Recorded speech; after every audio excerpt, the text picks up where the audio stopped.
NCP বা বৈষম্য বিরোধী ভাইরা যদি কোনো কোন থেকে চাঁদা নেন বা কিছু নেন, ওইটা ডোনেশন হয়ে যায়। আর জামাত বিভিন্ন ব্যাংক, বিমা, অটোমেটিক্যালি বিভিন্ন শিক্ষা প্রতিষ্ঠান দখল করে ফেলেছেন, ওটা নাকি পুনরুদ্ধার হয়েছে। আর বিএনপি যদি 10 টাকা নেয়, এটা হলো চাঁদা।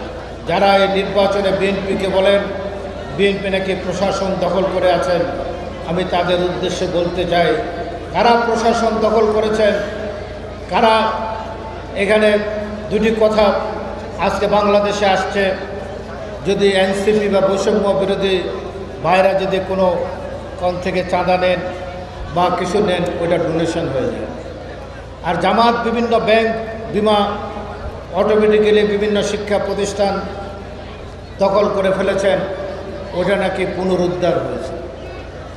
আর বিএনপি যদি 10 টাকা নেয়, এটা হলো চাঁদা। ইনসেক্ট রিপেলেন্ট মাস্টার ব্যাচ যুক্ত আরএফএল ওয়াট্রো, কাপড় যত্নে রাখার নাম্বার 1 সলিউশন।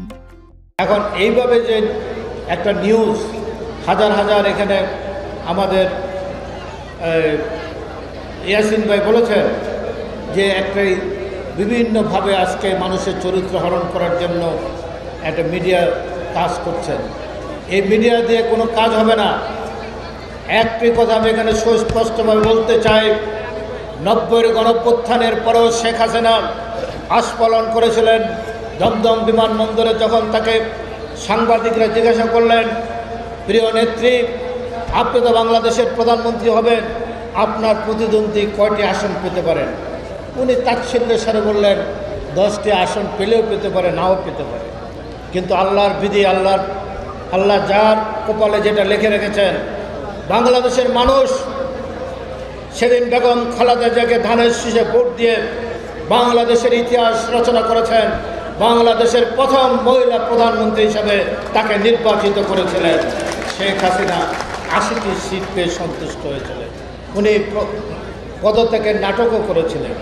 তাই আজকে আমরা বলতে চাই, মা বোনরা যেখানে উপস্থিত আছেন, আমরা শিরক করি না।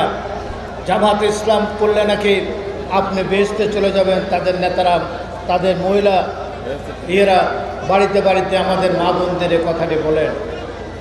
এই কথাটি যারা বলতে পারে তারা মুসলমান হতে পারে না। কারণ বেহেশতে যাওয়ার একমাত্র আল্লাহ ছাড়া কেউ বলতে পারে না কে বেহেশতে যাবে, কে দোজখে যাবে। তাই আমি ডাক্তার শফিক সাহেবের একবার বলেছিলাম, আপনাকে তো জামাতের লোকেরা সাক্ষাৎ আল্লাহর ওলি বানিয়ে দিয়েছেন, তা আমাদের জন্য একটু দোয়া ফিকির করেন, বাংলাদেশ যেন বহির শত্রু থেকে রক্ষা পায়, আমাদের জন্য, আমরা সবাই যেন হেদায়েত হয়ে যেতে পারি। বিভিন্ন আলেম জামাতের তারা বলেছেন, ওনার আমল আখলাক, ওনার যে চরিত্র, উনি যে আমল করেন, উনি নাকি সাক্ষাৎ আল্লাহর ওলি। তা আমি, এটা হলে তো খুবই ভালো।